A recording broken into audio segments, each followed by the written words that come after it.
I might be biased about this, but I think that the area of the industry that will see the most disruption, or where the most return on investment from any disruption can be gained, will be the software area. And that's because, as I said, the biggest challenges that I see in the industry are still those to fully automate the end-to-end additive manufacturing workflow. For me, that's a software challenge. So overcoming that and seeing that grow, that's where I think the most exciting innovations will happen in the next few years. I think there will be a lot of innovation around, again, new technologies, maybe metal binder jetting, direct energy deposition, a lot of new processes again and again.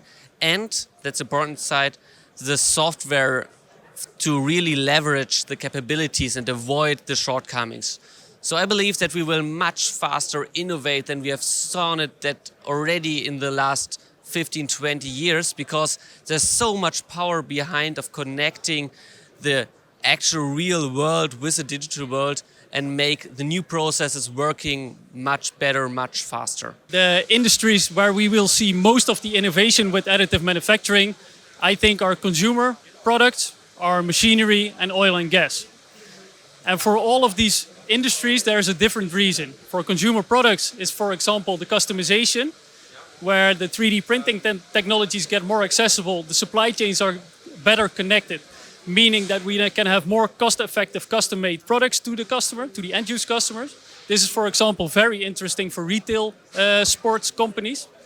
On the other end, we have machinery, the machinery industry, where the impact will be less visible, but they will start using additive manufacturing on a bigger scale to actually manufacture parts that solve a technical problem or create more functional, more value to their customer. We know that today additive manufacturing is fairly widely used in the medical industry. The aerospace and space industry is also using it quite a bit.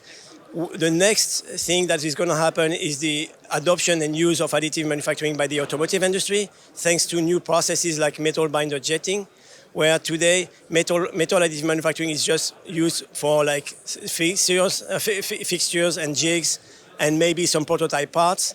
So this is where I see really the next move.